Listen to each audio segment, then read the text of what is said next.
Sugeng dalu sedulur-sedulur dimanapun berada, jumpa lagi. Ini malam ini sudah tanggal 30 ya, malam ini sudah tanggal 30. Ini adalah malam yang terakhir seperti apa yang diperingatkan oleh beliau Kanjeng Ratu Kidul selama tanggal 21 sampai tanggal 30 April, supaya benar-benar ngumpet di dalam rumah.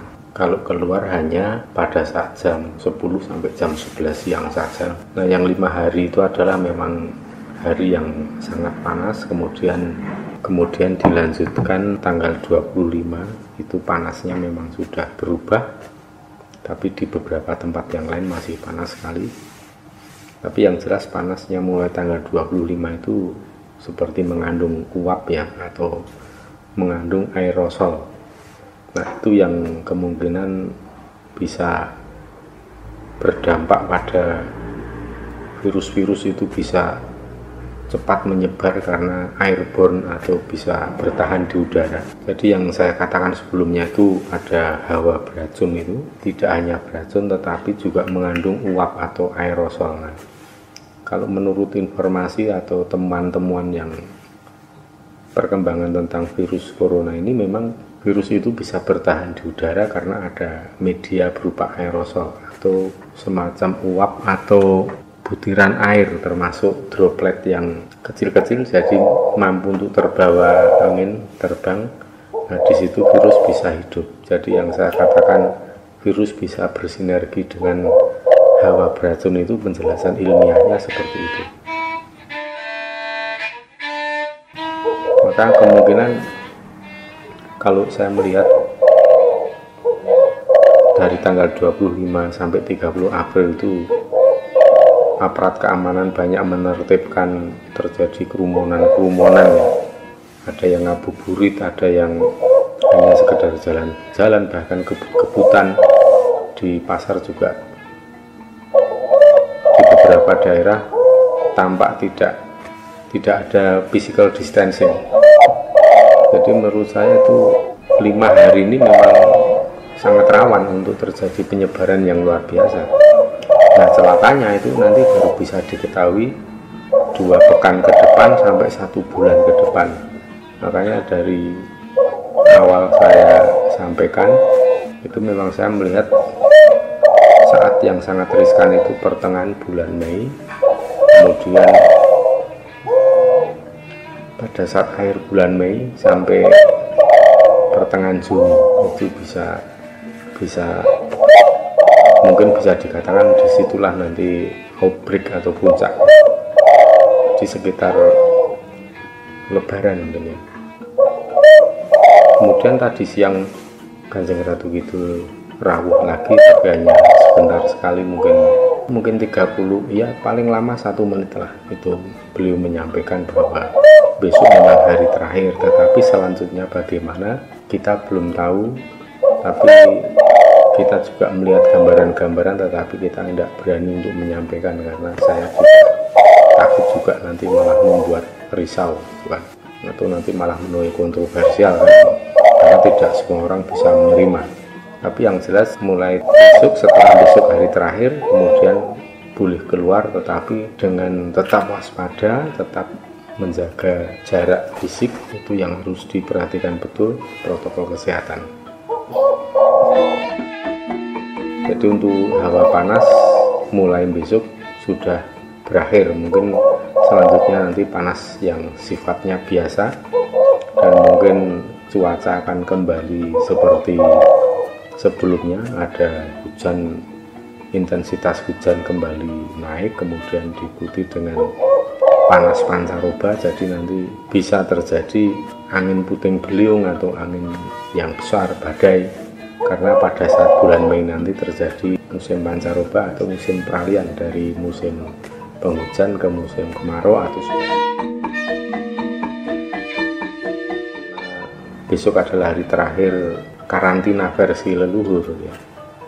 Mungkin setelah lusa saya akan keluar, saya akan sempatkan ke Laut Selatan untuk labuh ya. Ini sebagai tanda terima kasih bahwa para leluhur, para entitas gaib semuanya membantu melindungi masyarakat, melindungi siapapun, bahkan mungkin yang mencaci, yang pikirannya buruk sekali terhadap Kanjeng Ratu Kidul, tapi toh faktanya tetap tercakup, tetap merupakan bagian orang yang dilindungi itu.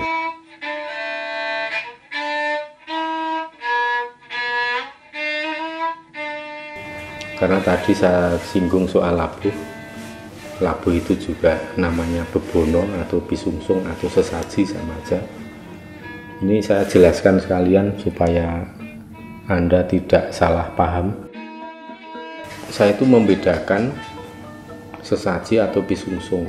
Sesaji itu kan artinya sesuatu yang disajikan kepada orang-orang terkasih, orang-orang yang kita hormati, atau kepada teman, saudara, atau mungkin tidak kenal pun kalau kita welas asih pada mereka ya kita berikan sesaji ya. Nah, kalau saya membedakan pada garis besarnya sesaji, yaitu sesaji yang untuk para leluhur dan sesaji yang untuk entitas makhluk gaib yang bukan leluhur, bukan manusia. Ya banyak ya entitas gaib yang selain leluhur itu kan banyak sekali. Ada berbagai macam hantu, kemudian ada itu jenisnya luar biasa sekali.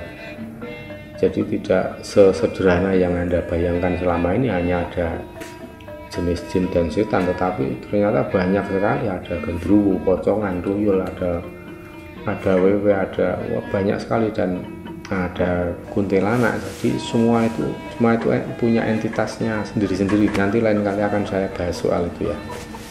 Nah, ini sesaji yang pertama saya jelaskan, sesaji pada leluhur ya.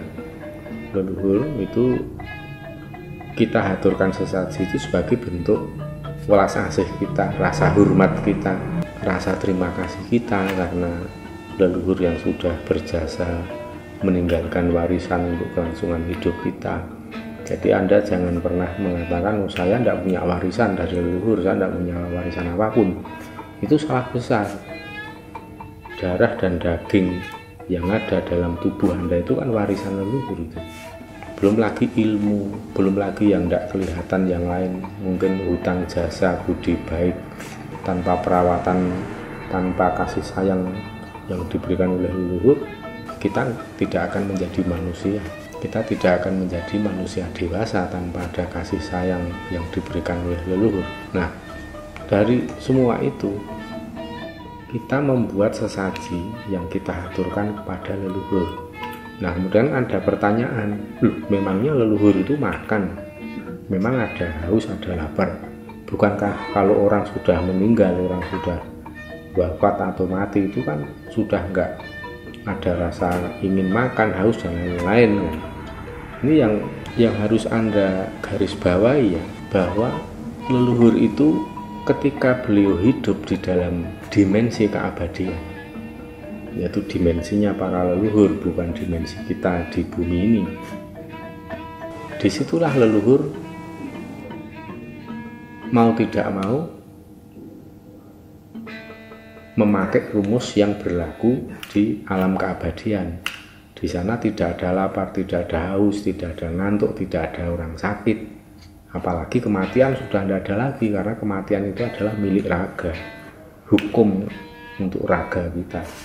Ketika leluhur itu masuk ke dimensi bumi, itu hukumnya, tata hukum alamnya itu sudah berbeda lagi.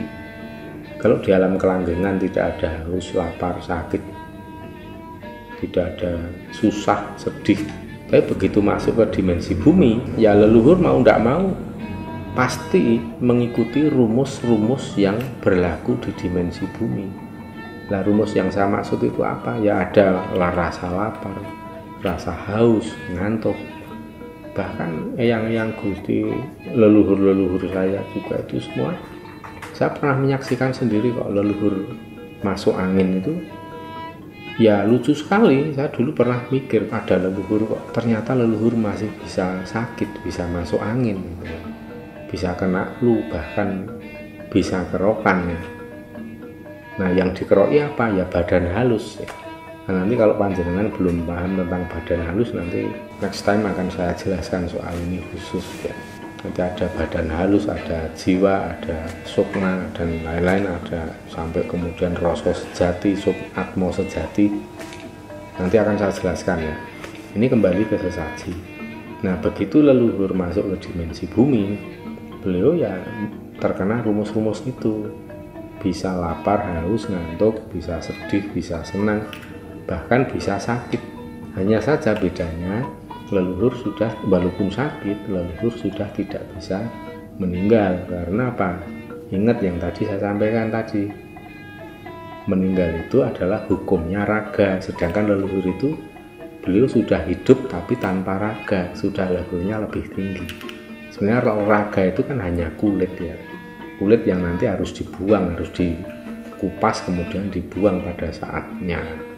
Nah kemudian leluhur-leluhur yang ada di dimensi bumi itu memang ada yang sebentar hanya nengok saja, misalnya malam Jumat, malam Selasa Kliwon, malam Selasa biasa.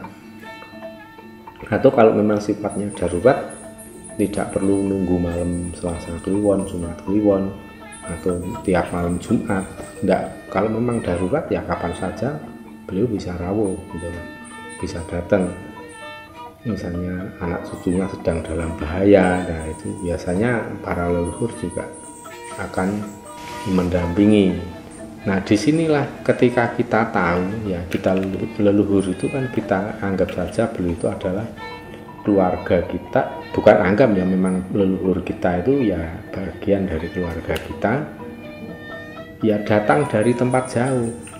Umumnya apa, kalau kita menerima tamu ya sebisa mungkin kita berikan sesaji, sebisa mungkin kita berikan sesaji atau suguhan. Ya ini hanya beda istilah saja antara suguhan dan sesaji, hanya beda istilah. Nah kalau leluhur yang datang ya kita bikinkan sesaji atau pisungsung, kalau saya nyebutnya pisungsung, atau yang berupa daharan ya. Biasanya leluhur itu ya apa yang disukai, disenangi dulu waktu masih hidup dengan raga di bumi, itu sewaktu beliau sudah hidup di dimensi leluhur, di alam kelanggengan ya, itu makanan itu ternyata ya masih beliau sukai. Misalnya Kanjeng Panembahan Senopati, kenapa kalau akan ada bahaya itu kemudian orang Jogja dan sekitarnya, orang Jawa Tengah, bahkan sampai Jawa Timur, bahkan sampai luar Jawa, orang Jawa yang merantau itu membuat sayur lodeh 7 rupa, karena itu ternyata makanan kesukaan Kanjeng Panembahan Senopati. Itu kan berarti kode, itu merupakan simbol atau kode ya, bahwa kita yang masih hidup di dimensi bumi ini juga mengharapkan campur tangan leluhur untuk melewati masa-masa sulit atau masa-masa yang berat. Leluhur supaya mendampingi, supaya jangkung-jambangi kita, kan itu kode sebenarnya, itu kode. Memang kalau kita membuat sayur itu ya ternyata Kanjeng Panembahan Senopati itu memang benar-benar rawuh dan dahar. Pernah juga Gus Dur itu tahun ya sudah 5 tahun yang lalu, banyak sekitar sudah 2 atau 3 tahun setelah beliau wafat, beliau sedo, itu pernah rawuh ke rumah beliau, minta saya itu supaya membuat minuman kesukaan beliau. Nah saya kan dulu tidak tahu apa minumannya, ya saya tanya aja, "Lho panjenengan ngersake menapa Gus?" Gus Dur jawab, "Aku senenganku ki wedang sereh gula batu." Itu aku nek ora gula batu ndak patuk gitu ya, entah bercanda atau memang batuk bener. Tapi ya mungkin saja batuk ya, seperti yang saya jelaskan tadi, karena kena rumus di dimensi bumi memang bisa sakit. Nah ini kalau Anda nggak percaya dikira saya ngarang, silahkan tanya aja sama putra-putra Gus Dur ya. Gus Dur waktu masih hidup dulu minuman kesukaannya apa, karena itu tidak akan terlepas dari minuman apa yang beliau sukai dulu, yaitu wedang serai gula batu. Jadi cukup serai itu digeprek, masukkan ke gelas, kasih gula batu, kemudian dituang air mendidih, itu udah jadi itu minuman Gus Dur, kesukaan Gus Dur. Nah itu sama saja ya sesaji, karena cuma bedanya sesaji itu memang sesuai request beliau. Seperti Ki Ageng Mangir Wonoboyo, itu kesukaan beliau itu ya wedang jahe tapi pakai gula Jawa yang kuning, kalau gula Jawa yang hitam enggak suka. Terus kemudian Raja Kutai Kertanegara ke-17 yang mulia Sultan Haji Muhammad Sulaiman, itu kalau rawuh ke sini pasti requestnya ya sirup merah, dan beliau memang rajin keliling kemana-mana. Biasanya beliau mampir ke sini dulu, kadang malah semalam di sini. Terus kemudian kemarin itu Ki Ageng Tarup rawuh. Nah kesukaan Ki Ageng Tarup itu ketan iwak, jadi ketan terus di atasnya dikasih ini seperti ini gambarnya. Nah ini kesukaan Ki Ageng Tarup ya, bukan lemper karena mungkin zaman dulu belum ada lemper. Jadi ini hanya ketan dikukus, kemudian ada daging cincang. Kalau zaman dulu sudah daging cincang yang dimasak agak manis gurih. Nah monggo kalau panjenengan mau cross check, mungkin kalau ada kesempatan ziarah atau nyekar ke Pasarian Ki Ageng Tarup di Purwodadi, bisa tanyakan aja ke juru kunci. Kalau juru kunci pasti tahu, karena beliau kan, para juru kunci itu kan karena yang menjaga makam, pasti mereka itu terjadi interaksi yang lebih intensif dengan para leluhur yang makamnya dijaga itu. Nah itu ya sesaji kepada para leluhur, itu artinya itu ada dasar welas asih kita, ada dasar menghormati, karena leluhur sudah datang, sudah menyempatkan menengok kita, malah kita bacain doa ngusir demit atau ngusir setan, karena bau wangi banget, karena bau wangi terus ketakutan. Pada bau wangi itu sebenarnya ciri khas leluhur ya. Kalau hantu itu makhluk jahat itu nggak ada yang wangi. Nanti kita bahas lagi yang soal ini, nanti yang kita membedakan antara ini leluhur atau bukan, itu nanti saya share juga nanti biar sedulur-sedulur juga lebih paham. Dan semua yang saya sampaikan itu rasional, karena ya itu tadi, saya itu selalu berprinsip bahwa gaib itu rasional, asalkan kita cukup data, kita benar-benar melihat dan menyaksikan, semuanya bisa dijelaskan secara rasional. Nah kemudian sesaji yang kedua itu sesaji yang untuk kita halus, yang bukan leluhur, bangsa halus yang bukan leluhur ya, sebut saja ada makhluk-makhluk jin priprayangan, setan bekasaan yang menghuni di hutan, di pohon, di jembatan, atau siluman, dan banyak banget, itu beragam banget dan lebih beragam dari bangsa manusia sendiri sebenarnya. Itu sesaji kita bikin untuk mereka, tetapi ingat, sesaji yang untuk kayak bangsa makhluk lelembut kayak gitu, makhluk halus yang ya biasanya mentah, ada yang sesajinya itu berupa daging kemudian diberi santan kelapa, jadi semuanya mentah, dikasih berambang, bawang, dan bawang merah, bawang putih. Dan kalaupun makanan matang biasanya yang aneh-aneh, misalnya genderuwo itu sukanya sate gagak, tapi juga suka juga singkong bakar. Nah ini kalau sampean bakar singkong di pinggir hutan, di tengah sawah, atau di kebun kosong di mana malam-malam Anda bakar singkong, ya jangan heran, jangan kaget kalau ada yang datang, karena mereka pengen, tapi ya jangan GR, wah merasa Anda ditakuti atau enggak, sebenarnya mereka itu datang karena hanya pengen. Makanya kalau pada saat kita bakar seperti itu singkong itu ya ditawari lah, misalnya kita bakar singkong di pinggir sawah lah ya. Di tempat-tempat yang angker malam hari ya.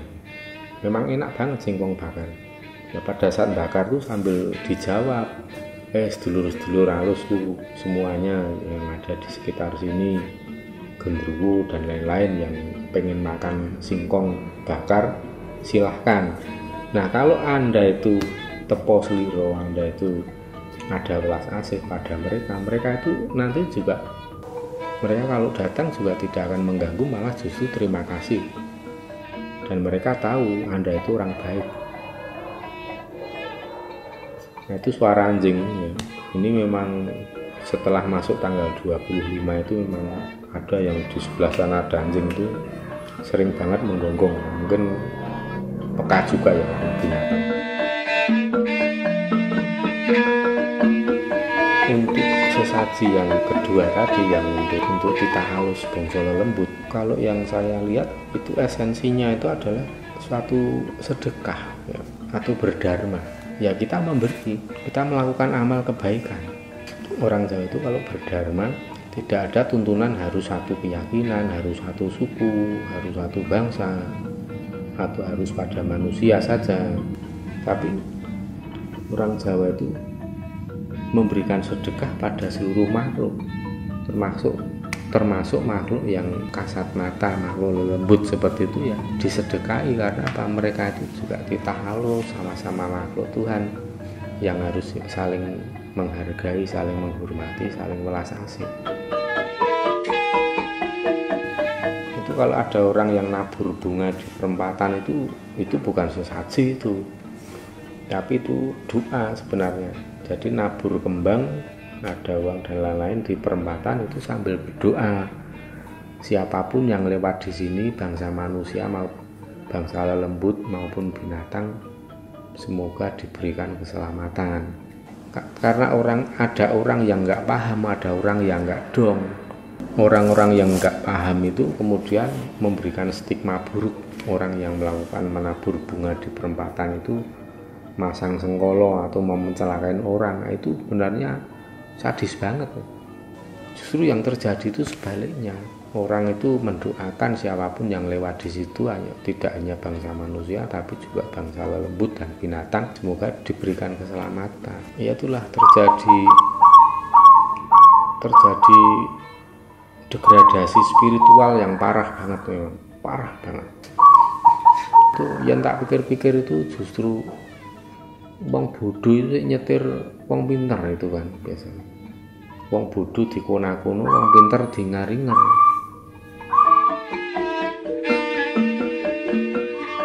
Kemudian sesaji ini juga ada tingkatan. Sesaji yang lebih tinggi dari yang umumnya itu misalnya ada bunga, ada minuman, ada makanan dan lain-lain ya untuk makhluk lelembut ya. Untuk lelembut itu kan bisa juga kita ngasih rokok, atau sebagai simbol kita melempar uang di tempat angker yang kita lewati itu, uang receh aja 100-500 rupiah.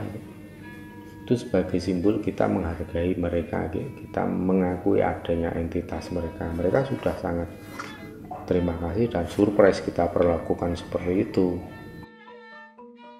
Sesaji itu esensinya itu ya merupakan sedekah untuk seluruh makhluk, tidak hanya bangsa manusia tapi juga para lelembut, bahkan bangsa binatang dan tumbuhan ikut makan sesaji itu bentuk sedekah kita, bukan kok terus dibuang-buang, itu enggak. Nah kalau orang yang nggak bisa melihat gaib, orang nggak tahu, nggak paham spiritual, lihat orang labuh di laut, di pantai itu kemudian langsung ngomong itu makanan atau apa dibuang-buang, mubazir untuk makan setan dan lain-lain, itu udah jelek banget. Itu benar-benar kesadarannya itu sangat dangkal. Dan yang mengherankan, makin dangkal, makin bodoh orang itu makin teriak lantang. Dan pasti ada ciri khususnya. Apa coba? Menggunakan kata-kata kasar. Udah, kalau Anda melihat di media sosial ada orang yang memberikan komentar itu isinya emosional, maki-maki, bahkan kata-kata yang kasar, nggak sopan, itu udah bisa dikatakan tuh 80% pasti orang yang sangat dangkal ini. sesaji.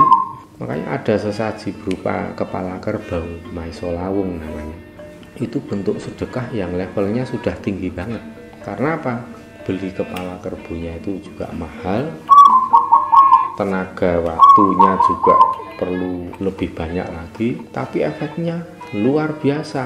Begitu kita melakukan labuh kepala kerbau, itu kita itu seperti membuka relasi yang sangat banyak. Tidak hanya lintas bangsa makhluk hidup. Nah, khususnya untuk ndas kebu atau kepala kerbau ini kita fokuskan lebih ke bukan leluhur. Kalau leluhur bukan kepala kerbau, leluhur itu malah sederhana sesajinya yang tadi saya sebutkan. Makanan-makanan yang beliau sukai kan, beliau sukai selama waktu hidup atau sesuai request beliau kan gitu. Nah, kalau untuk ndas kebu ini memang levelnya sudah tinggi sekali. Jadi kita begitu labuh itu ya di mata mereka itu kita itu manusia yang baik dan bisa selaras dengan alam. Makanya mereka tanpa diminta pun akan mendukung panjenengan yang bisa melakukan labuh, walaupun itu hanya kembang setaman, rokok, ganten atau pinang sirih gitu.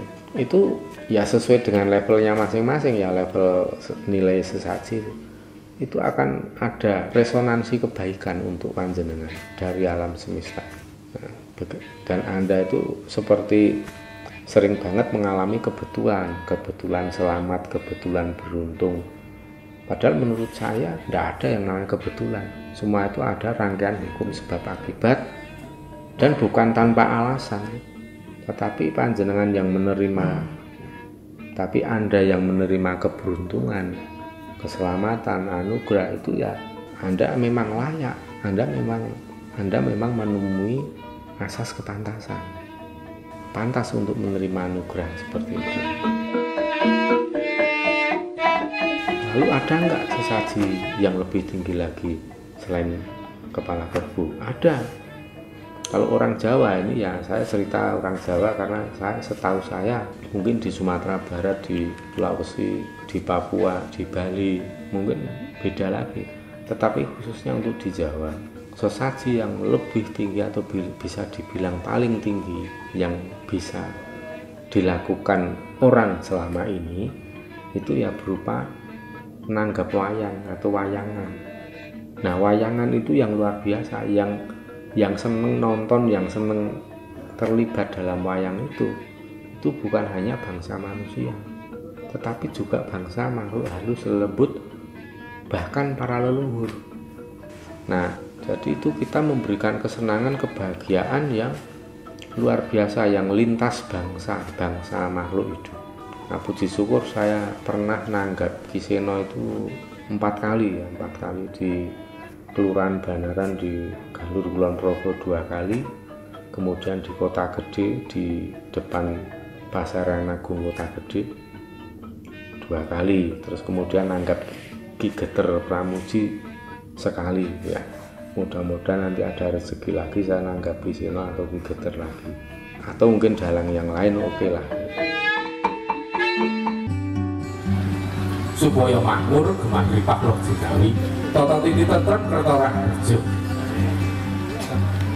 Nek sedekah kuwi ya sedekah ngelmu ya kena. Nek duwe ngelmu kuwi ditularke kanggo sak padha-padha. Ora kudu ngarep-arep dibayar. Sing penting ngelmune dhewe iki bisa kanggo murakabi marang liya. Kuwi jenenge mensyukuri nikmat awake dhewe diparingi ngelmu.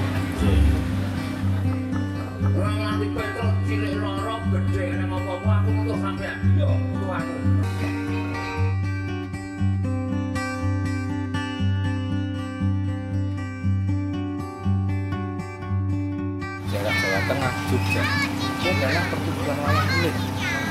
Karena ini bisa saya katakan ini pertunjukan seni yang paling elit, yang paling mahal. Mungkin dibanding yang lain, wayang lah yang paling mahal. Jadi Mas Anda bangga akan wayang gitu? Saya bangga. Salah satunya wayang dan kesenian-kesenian tradisional dari daerah manapun saya bangga. Tapi saya sebagai orang Jawa, saya juga mau untuk mempopulerkan maupun tetap terus menghayati apa isi yang terkandung dalam setiap lakon wayang. Wayang ini kita masukkan dalam rangkaian budaya Nusantara karena bentuk kecintaan kami terhadap bangsa Indonesia dan konsistensi kami sebagai orang Jawa untuk terus menggali, menghargai nilai-nilai lokal wisdom. Bagaimana agar nilai lokal wisdom itu bisa berguna untuk kelangsungan negara kesatuan Republik Indonesia. Bukan sebaliknya, seperti adanya sikap etnosentris.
Itu bentuk sedekah yang dimensinya, yang efeknya tuh lebih besar dari kepala kerbau.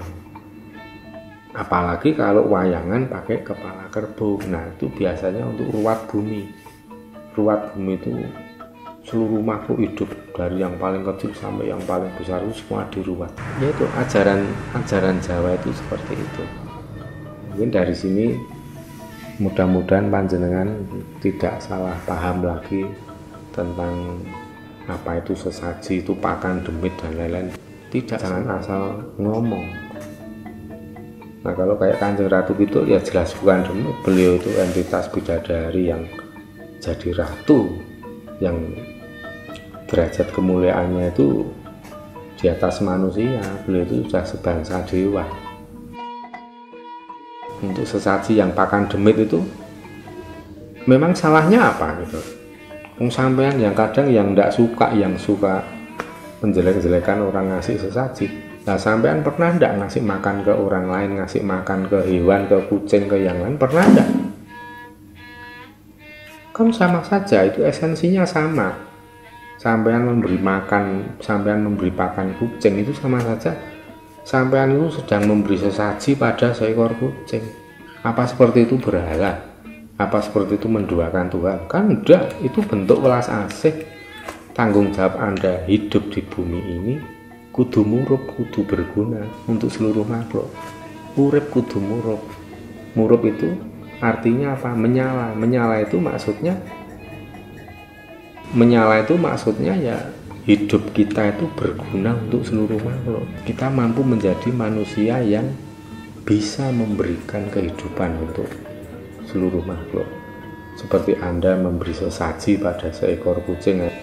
Oke ya, jadi tolong mindset pola pikir, mari kita sama-sama untuk membenahi pola pikir yang sudah selama ini kadung karut-marut dan terjadi degradasi kesadaran spiritual yang luar biasa. Mari kita sama-sama bangkitkan. Kalau kita itu punya kesadaran spiritual yang tinggi, kita bisa menghargai alam semesta, menghargai leluhur. Akhirnya apa? Bumi Pertiwi ini nanti akan muncul kembali berkah agungnya. Nah sekarang ini semua sudah terinjak-injak gak karuan kok. Piye? Ngurmati awake dhewe aja kadang gagal.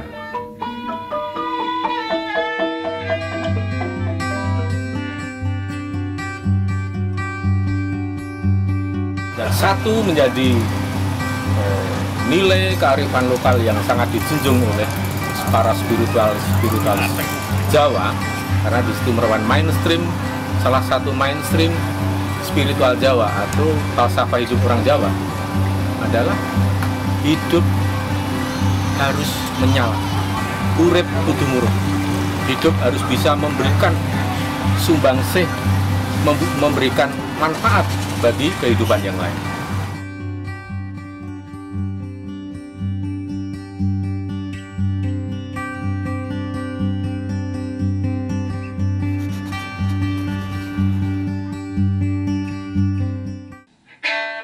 Kira-kira itu dulu